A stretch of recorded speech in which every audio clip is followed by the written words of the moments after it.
الله لا إله إلا هو الحي القيوم لا تأخذه سنة ولا نوم.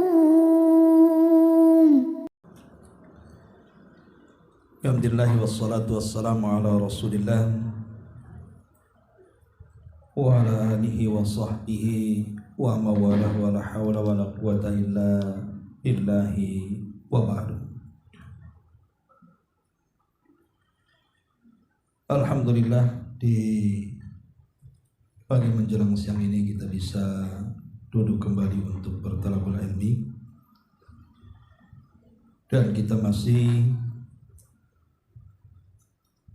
melanjutkan kajian kita membahas kitab Al-Janaiz dari Bulughul Maram. Baik, kita akan baca hadisnya. Wa an Ibni Umar radhiyallahu anhuma qala lamma tuwfiya Abdullah ibnu Ubay jaa ibnuhu ila Rasulillah sallallahu alaihi wasallam faqala a'tini qamisaka ukaffinuhu fihi fa'atahu, muttafaqun alaihi. Dari Abdullah ibn Umar radhiyallahu an, beliau bercerita, tatkala Abdullah ibn Ubay ibn Salul meninggal dunia, datang putranya menemui Nabi sallallahu alaihi wasallam dan mengatakan, Rasul, berikan kepadaku pakaianmu, aku ingin mengkafani dia dengan pakaian itu. Maka Nabi SAW memberikan pakaiannya dan kemudian menguburkannya. Kemudian hadis berikutnya yang ada kaitan, Wan Ibni Abbasin radhiyallahu anhuma anna Nabiy sallallahu alaihi wasallam qala albisu min thiyabikumul bayad fa innaha min khairi thiyabikum wa kaffinu fiha mautakum.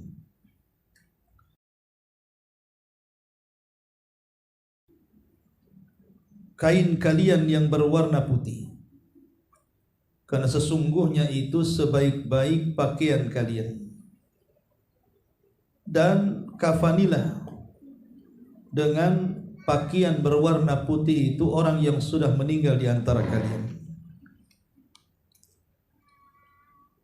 Kemudian juga wa an Jabirin radhiyallahu anhu qala qala Rasulullah sallallahu alaihi wasallam, idza kaffana ahadukum akhahu falyuhassin kafanahu.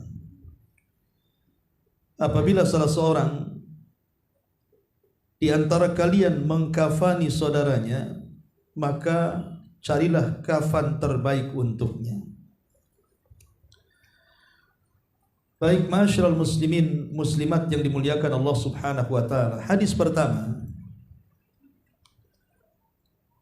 dari Abdullah ibn Umar radhiyallahu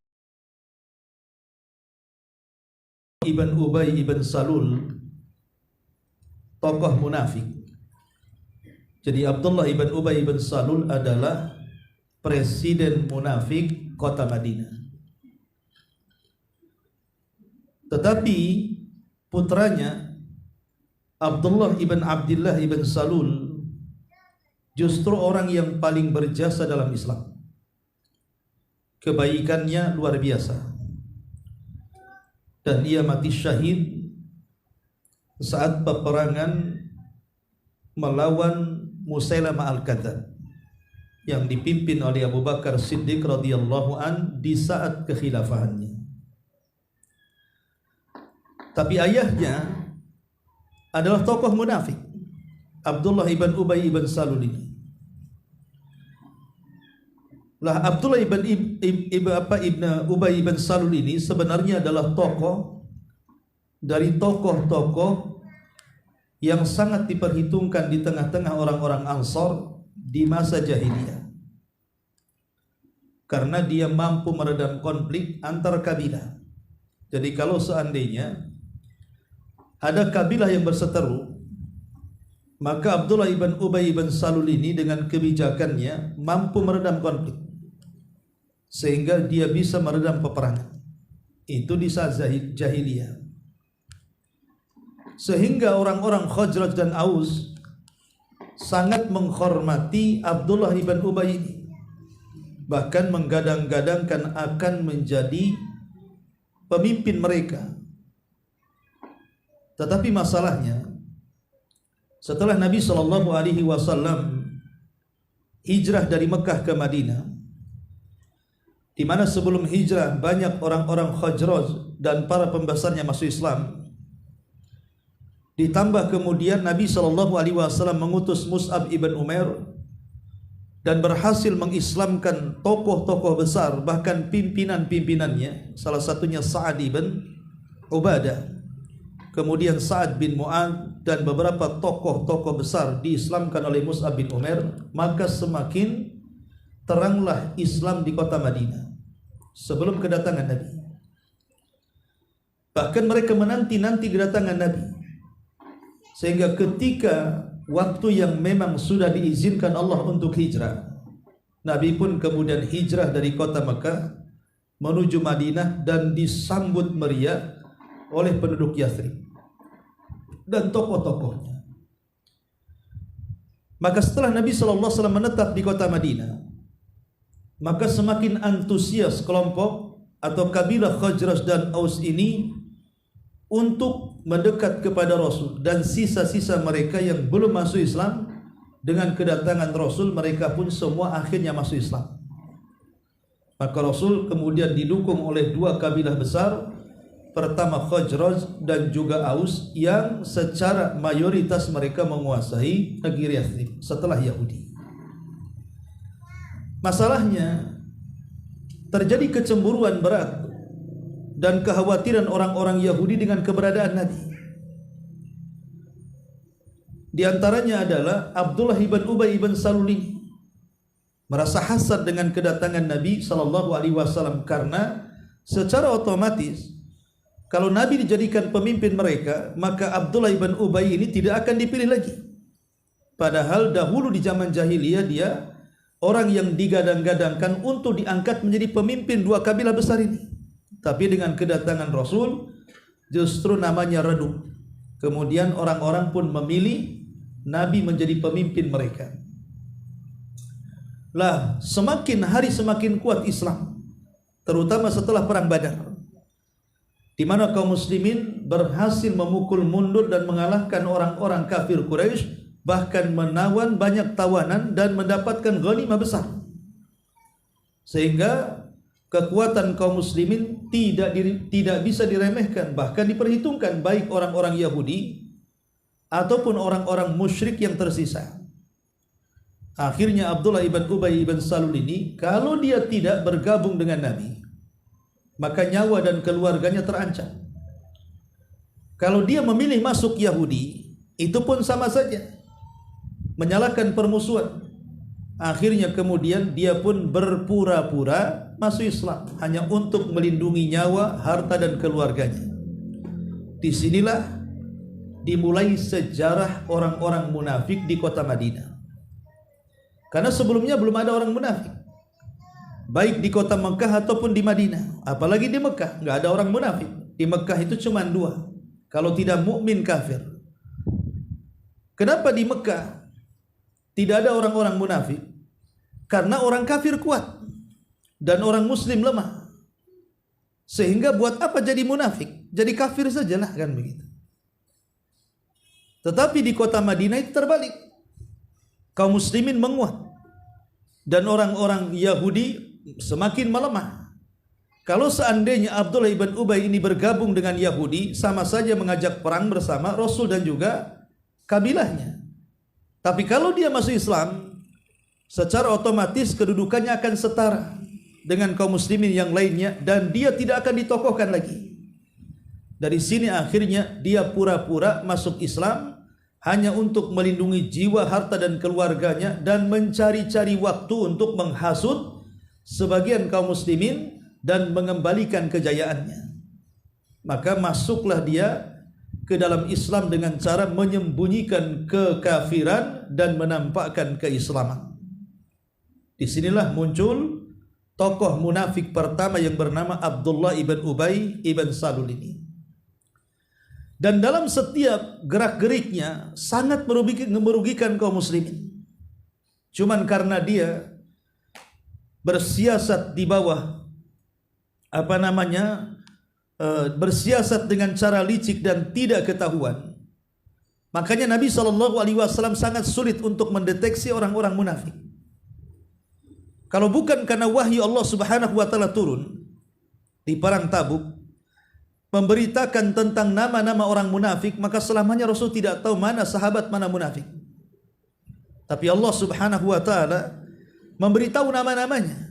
Dan Nabi SAW memerintahkan sahabat Hudzaifah untuk menyembunyikan. Jangan ada yang tahu, cukup Rasul dan Hudzaifah, karena Hudzaifah adalah pencatat rahasia Nabi. Tidak boleh ada yang tahu. Ketika para sahabat mendengar bahwa Nabi SAW mengungkap rahasia orang-orang munafik dan catatannya sangat rahasia, tentu menjadikan tanya-tanya para sahabat ini, jangan-jangan mereka termasuk munafik. Karena masalahnya tidak diumumkan nama-namanya. Maka makin terjadi kekhawatiran. Salah satunya adalah Umar bin Khattab radhiyallahu an sampai datang menemui Hudzaifah dan mengatakan, "Ya Hudzaifah, adakah namaku dalam catatanmu?" Kata Hudzaifah, Rasul sudah memberikan instruksi agar tidak dibocorkan. Tapi karena Umar memaksa dan terus memaksa, akhirnya Hudzaifah pun menjawab dan mengatakan, "Tidak ada, tapi hanya engkau yang akan kuberitahu. Yang lainnya selamanya tidak akan aku beritahu." Ma'asyiral muslimin muslimat yang dimuliakan Allah Azza wa Jalla. Lah, setelah kemudian banyak terjadi pertempuran, rupanya keberadaan munafik ini sangat membahayakan karena menggombosi pasukan. Sehingga banyak peperangan itu yang melemahkan kaum muslimin. Karena Abdullah ibn Ubay ini selalu melemahkan pasukan. Selalu melemahkan pasukan. Ingat ketika terjadi perang Tabuk. Perang Tabuk ini kan perang yang sangat jauh. Tidak bisa dilalui dengan jalan kaki, harus dengan kendaraan berupa kuda dan unta. Dan dalam cuaca yang sangat panas, bukan musim dingin. Sehingga Abdullah ibn Ubay ini sampai kemudian mempengaruhi sahabat yang lain, apakah kita harus berperang di panas-panas terik matahari? Maka turun ayat dan mengatakan, "Kul naru jahannamu asyaddu harra lau kanu ya'lam." Katakan kepada orang-orang munafik itu, neraka jahanam lebih panas dibandingkan Tabuk kalau mereka mengetahuinya. Intinya bahwa keberadaan orang-orang munafik ini lebih menyulitkan bagi kaum muslimin dibandingkan keberadaan orang kafir. Karena orang munafik ini sama dengan menggunting dalam lipatan, dia menghancurkan dari dalam masalahnya. Beda dengan orang-orang kafir yang terang-terangan semua orang tahu dia kafir. Lah, Abdullah ibn Ubay ibn Salul ini adalah tokoh besarnya munafik, tetapi Allah Subhanahu wa taala akhirnya memberitakan tentang keburukan dan kebobrokannya. Sampai setelah ketahuan dalam munafik ini, Umar bin Khattab, bahkan Khalid ibn Walid menawarkan diri kepada Nabi SAW untuk memenggal lehernya. Tapi Nabi SAW melarang dan mengatakan, "Jangan. La'allan nas yaquluna anna Nabiya sallallahu alaihi wasallam yaqtulu ashabah." Jangan. Nanti orang-orang mengira Muhammad sudah membunuh sahabatnya. Karena sekali lagi, bagi orang-orang Yahudi, semua dipukul rata bahwa setiap yang mengikuti Rasul adalah sahabatnya. Mereka tidak tahu di dalam tubuh para sahabat itu ada orang-orang munafik. Sehingga kalau seandainya Rasul kemudian memerintahkan Umar untuk memenggal lehernya, maka nanti orang-orang yang akan masuk Islam takut kalau seandainya mereka jadi sasaran pembunuhan nabinya. Makanya Nabi SAW melarang, jangan dibunuh. Karena nanti manusia mengira bahwa Muhammad sudah membunuh sahabatnya. Biarkan dia hidup. Yang jelas kita sudah tahu siapa dalangnya. Akhirnya kemudian Nabi SAW semakin berhati-hati berhubungan dengan Abdullah ibn Ubay ibn Salul. Padahal secara lahiriah Abdullah ibn Ubay ibn Salul itu luar biasa. Salat di belakang Nabi, jihad di belakang Nabi, sedekah kepada Nabi. Pokoknya Islamnya betul-betul ditampakkan sehingga orang mengira dia sahabat. Tapi begitulah gaya orang munafik.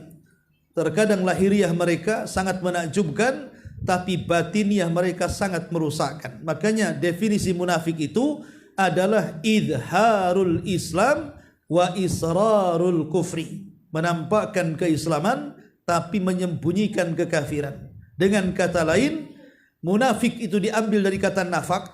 Nafak itu semacam gorong-gorong yang kalau kita alirkan air dari sini keluar dari sana. Ya. Maka orang munafik seperti itu, dia masuk Islam lewat lisannya, tapi keluar dari Islam lewat hatinya. Nampaknya Islam karena dia bersyahadat, salat, puasa, zakat dan begitu seterusnya. Tetapi hatinya mengeluarkan jasadnya dari Islam karena dia menyembunyikan kekufuran. Lah Abdullah ibn Ubay ibn Salul ketika saat wafatnya Abdullah ibn Ubay ibn Salul ini, putranya, sebagaimana dalam hadis ini, Abdullah ibn Ubay ini, dia datang menemui Nabi SAW. Bagaimanapun, Abdullah ibn Ubay ini putranya, pernah satu hari datang kepada Rasul dan mengatakan, Rasul, kalau engkau memerintahkan sahabat-sahabat untuk membunuh ayahku, jangan perintahkan. Serahkan tugas ini kepadaku. Sebab kalau seandainya orang lain yang membunuh bapakku, aku akan dendam dan tidak akan mungkin dihapus. Biar akulah yang menghunus pedang dan memenggal kepala ayahku. Tapi Nabi SAW mengatakan tidak ada yang membunuh ayahku. Karena Rasul pun tahu bahwa Abdullah ibn Ubay ini kan tokoh besar. Kalau dibunuh pasti akan jadi masalah. Jadi Rasul hanya membiarkan hidup, tetapi berhati-hati dari sepak terjangnya. Lah saat Abdullah ibn Ubay ini meninggal dunia, kemudian Nabi SAW hendak mendoakan, hendak menyolatkan dan mendoakan. Tapi Umar bin Khattab radhiyallahu anhu ketika itu tidak setuju. Kenapa tidak setuju? Karena Abdullah ibn Ubay ibn Salul ini sudah melampau, artinya sudah keterlaluan memusuhi Islam dan kaum muslimin.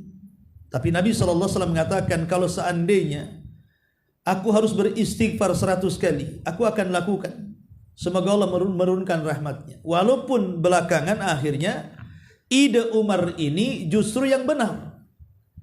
Karena turun ayat surah At-Taubah ketika itu, wala tusalli ala ahadin minhum mata abada wala takum ala qabri innahum kafaru billahi wa rasuli wa matu wa hum fasikun.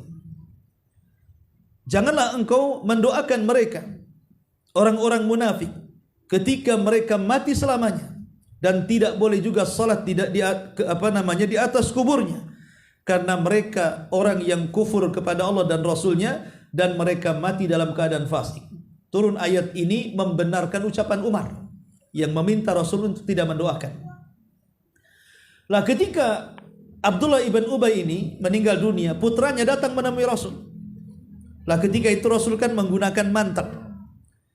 Maka Abdullah ibn Abdullah ibn Ubay putranya mengatakan kepada Rasul, Rasul, bisa enggak mantel yang kau pakai itu kau berikan kepadaku? Aku akan ingin jadikan mantelmu menjadi kafan dari ayahku. Kemudian Rasul pun melepaskan mantelnya, kemudian memberikan kepada putranya tokoh munafik ini. Ada yang mengatakan, kenapa Nabi SAW memberikan? Ada yang mengatakan bahwa mantel itu sebenarnya hadiah daripada Abdullah ibn Ubay dulu. Jadi Rasul memberikan kepada putranya itu hanya mengembalikan barangnya. Karena tidak mungkin Nabi SAW memberikan barang-barang mulia kepada orang kafir sekelas munafik ini.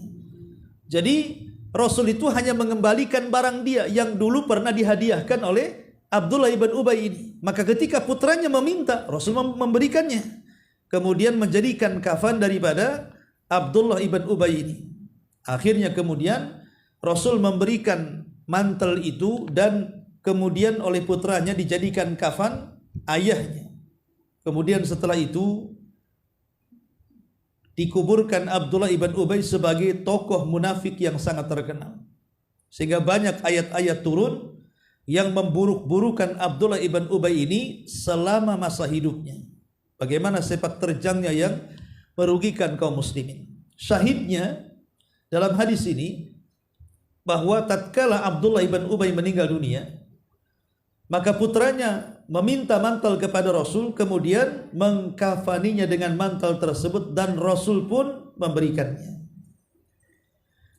Al-Imam Ibnu Qudamah rahimahullahu ta'ala ketika memberikan catatan kepada hadis ini, beliau mengatakan, at-takfinu fil qamisi wal mi'zari wal lifafati ghairu makruhin wa innamal afdalu al-awwal yakni bi thalathi lafaif wa hadha jaiz la karahata fihi fa inna an-nabiy sallallahu alaihi wasallam albasa Abdullah ibn Ubay qamisahu lamma mata, rawahul Bukhari, fayu'zaru bil mi'zari wa yulbasul qamisa thumma yulafu bil lifafati ba'da dzalika. Kata Imam Ibnu Qudamah, dia mengatakan, seseorang mengkafani mayat dalam kondisi menggunakan pakaian ataupun menggunakan sarung, kemudian setelah itu dibungkus dengan kain kafan, itu tidak makruh hukumnya. Boleh gitu maksudnya. Tetapi yang paling afdol bagaimanapun, kata Imam Ibnu Qudamah, mencukupkan dengan 3 kain lipatan. Artinya cukup dengan kain kafan saja, tidak perlu menggunakan pakaian. Dan ini hukumnya boleh, tidak makruh. Karena Nabi SAW pernah memakaikan Abdullah ibn Ubay pakaian dirinya, saat kemudian meninggal baru kemudian dibungkus dengan kain kafan. Jadi kalau seandainya contoh mamanya kain kafannya terlalu tipis, kan ada kain kafan yang tipis sekali, kemudian lebarnya tidak terlalu lebar, sehingga kalau dibungkuskan dalam kondisi telanjang, terkadang nerawang bahasa kitanya ya, nampak kulitnya. Maka tidak mengapa kemudian kalau memang si mayat ini punya pakaian, dipakaikan pakaiannya, kemudian sarung gitu ya, dipakaikan sarungnya, setelah itu kemudian diberikan kain kafan, 3 helai kain kafan. Itu tidak mengapa, kata Imam Ibnu Qudamah, hukumnya boleh ya.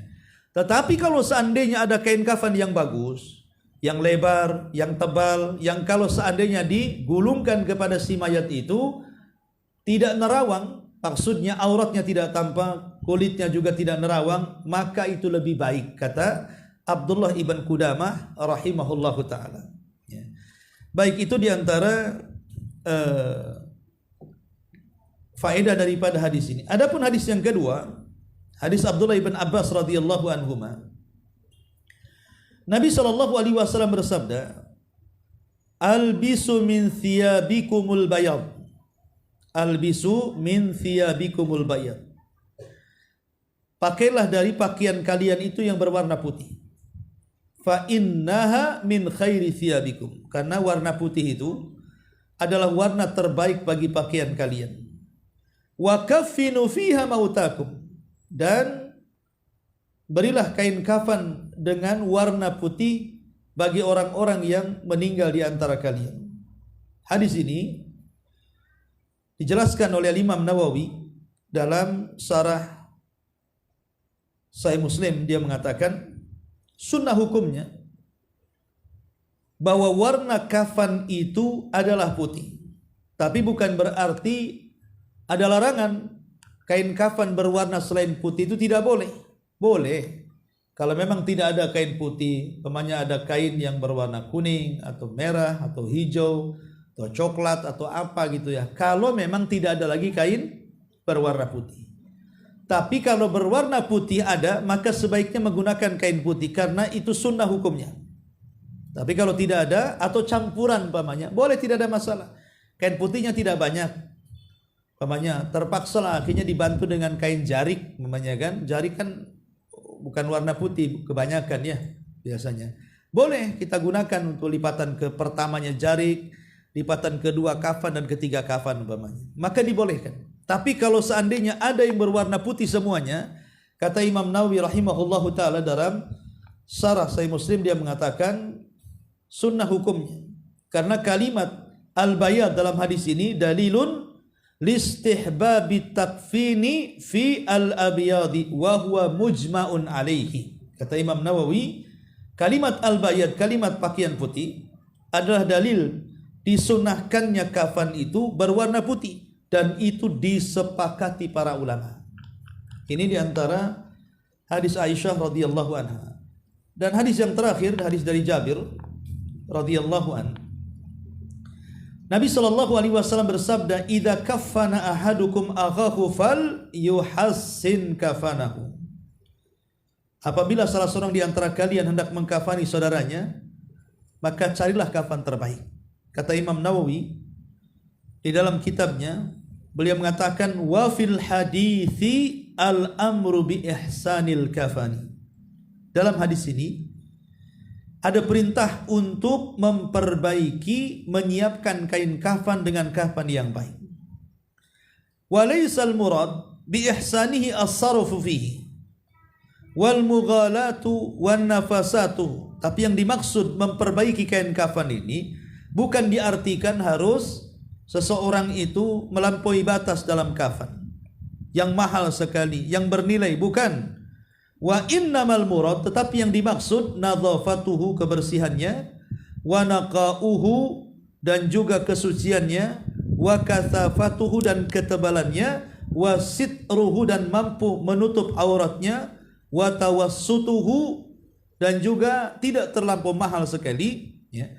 Wa kaunuhu min jinsi libasihi fil hayati ghaliban, dan keberadaannya dari satu jenis pakaian yang biasa dipakai ketika hidupnya, la afkhar minhu wa la ahkar, tidak terlampau megah sekali, tidak terlampau hina sekali.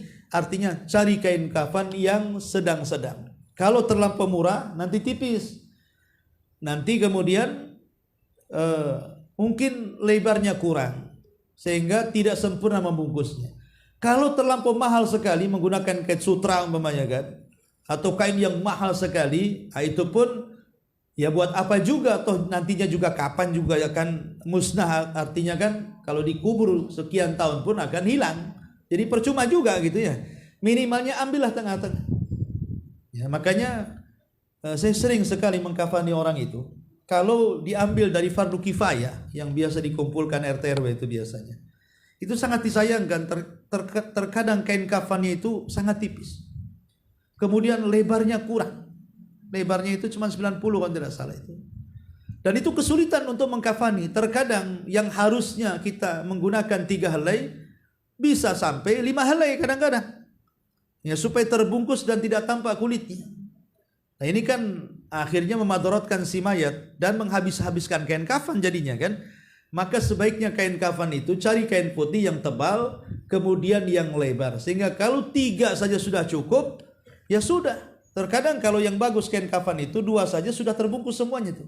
Tapi karena sunnahnya 3 ya terpaksa juga 3 helai. Ma'asyiral muslimat yang dimuliakan Allah Azza wa Jalla, baik, ada sedikit faedah dari beberapa hadis yang kita bahas ini. Masalah yang pertama tentang kain kafan, ma huwa aqallu ma yujzi'u fil kafan. Yang paling sedikit berapa helai ketika seseorang itu mengkafani mayat. Pendapat jumhur ulama, ila anna aqalla ma yujzi huwa thawbun wahid. Sebenarnya mayoritas para ulama mengatakan yang penting bisa menutup semua dan auratnya, walaupun 1 helai sudah cukup. Jadi kalau memang 1 helai sudah cukup, seperti mungkin tebal, putih, lebar, 1 helai sudah cukup, itu sudah mencukupi si mayat itu dikafani dan boleh dikuburkan.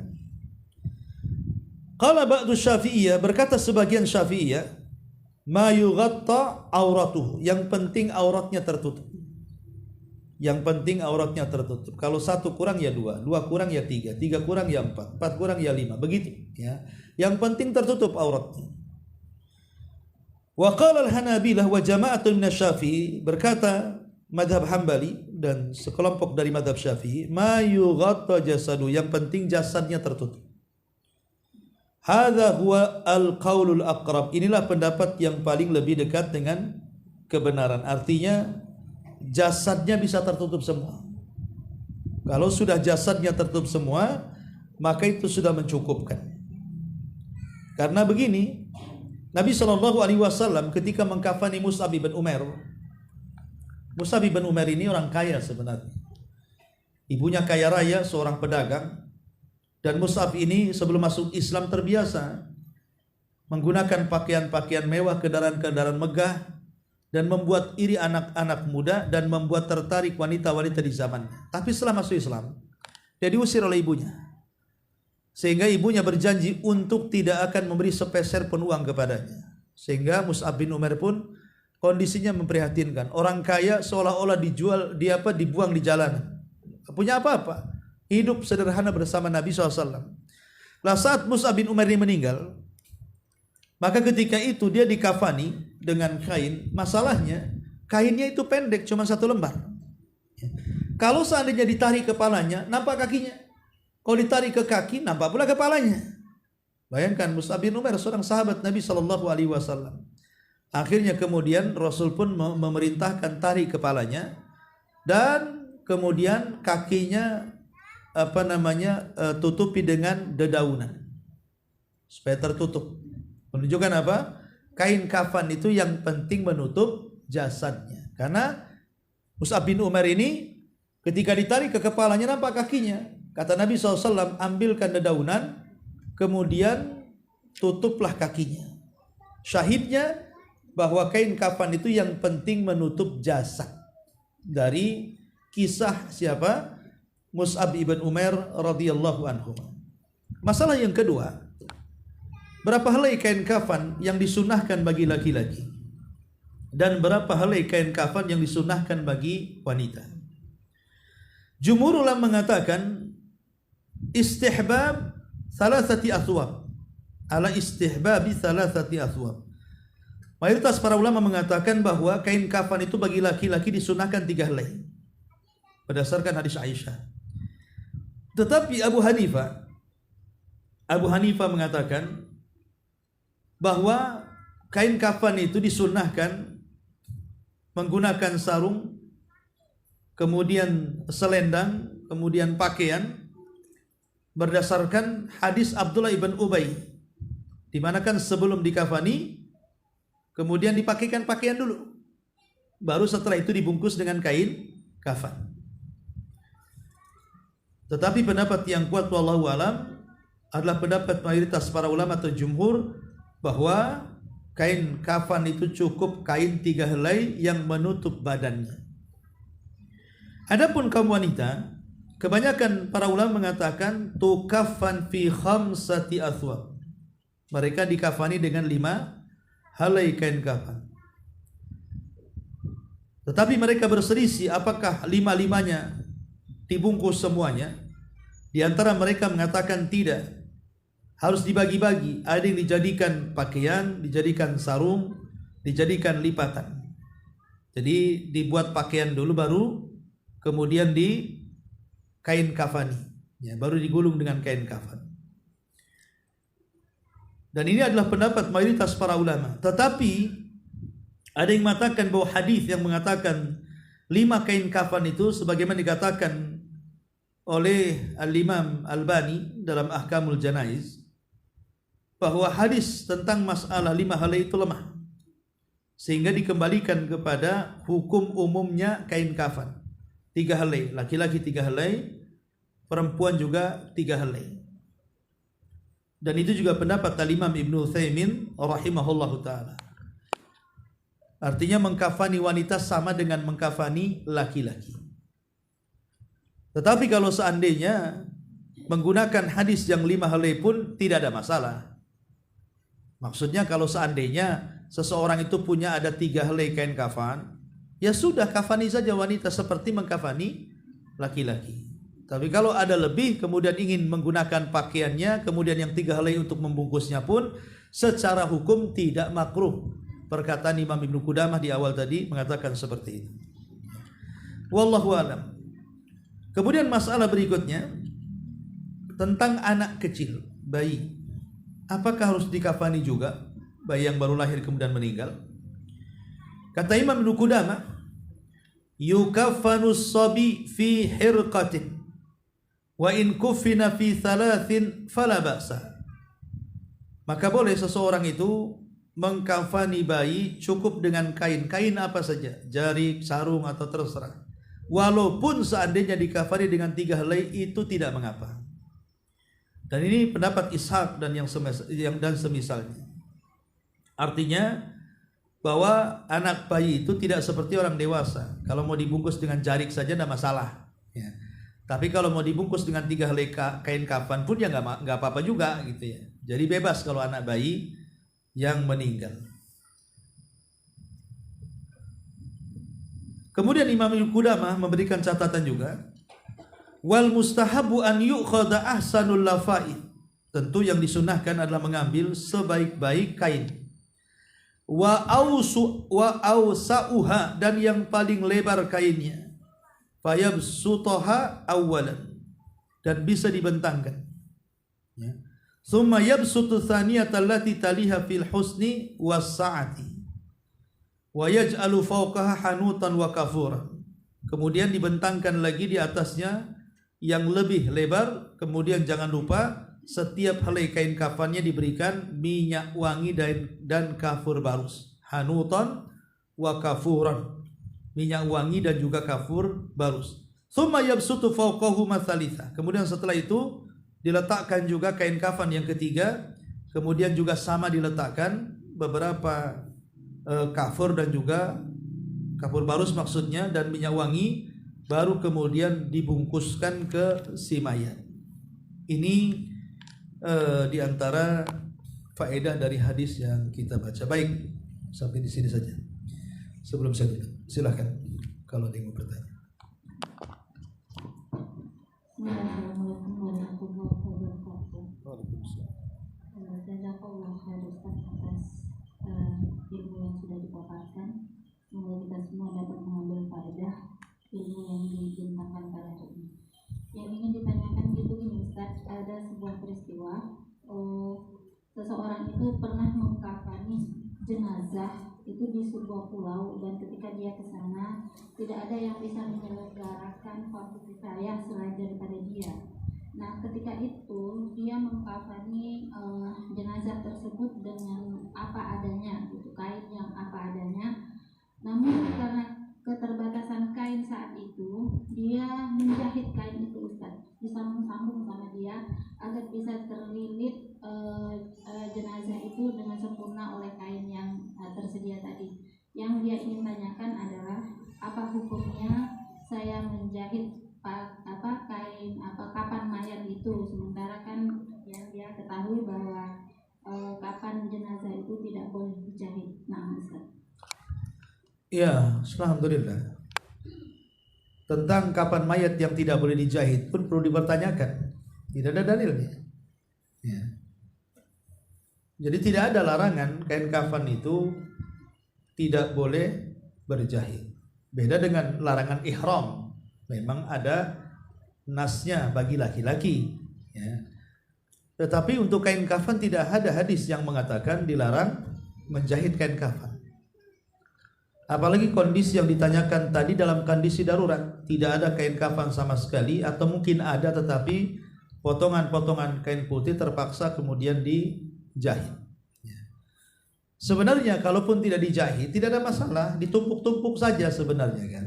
Namanya kainnya pendek-pendek namanya kan bisa ditumpuk, nanti mungkin dimasukkan kira-kira 1 jengkal. Ya, walaupun tidak dijahit namanya ya, diletakkan di atasnya. Tapi memang harus terampil kan itu ya, namanya potong-potong kan itu ya, harus terampil. Tapi kalau dijahit tentu lebih baik lagi menurut saya. Kenapa? Karena akan menghindarkan nampak aurat. Takutnya kalau potongan tidak dijahit, entah nampak sobekannya atau apa kan. Maka justru saya salut kepada penyelenggara ini, karena dia punya ide seperti itu. Dan secara hukum tidak ada masalah. Karena tadi kata Imam Ibnu Qudamah, pendapat yang kuat tentang masalah kain kafan adalah yang bisa menutup badannya. Bahkan mus'ab saja sampai ditutup kakinya dengan daun. Kalau memang ada kainnya lebih baik lagi. Ya, dengan daun saja boleh kok, apalagi dengan kain potongan yang dijahit tentu lebih boleh lagi. Karena kalau memang dia mengatakan kain kafan tidak boleh dijahit, ini pun perkataan yang perlu dalil. Mana dalilnya? Harus ada dalilnya. Larangan kain kafan tidak boleh dijahit itu mana dalilnya? Ya, lain dengan kain ihram bagi laki-laki, memang ada dalilnya. Tidak boleh menggunakan pakaian berjahit. Khusus laki-laki dalam ihram, bukan wanita. Wallahu a'lam. Pertanyaan berikutnya Ustaz, masih tentang kain kafan. Saya ingin bertanya Ustaz, yang tadi kain kafan terbungkus laki-laki dan perempuan itu 3 lembar, apakah yang pertamanya itu atau yang keduanya itu dibuat seperti gamis panjang Ustaz, dan yang 2 lembarnya itu sebagai pembungkus? Karena saya pernah melakukan seperti itu. Tidak. Kalau hadis tentang 5 lembar itu lemah, berarti hukum kafan laki-laki dengan wanita sama saja.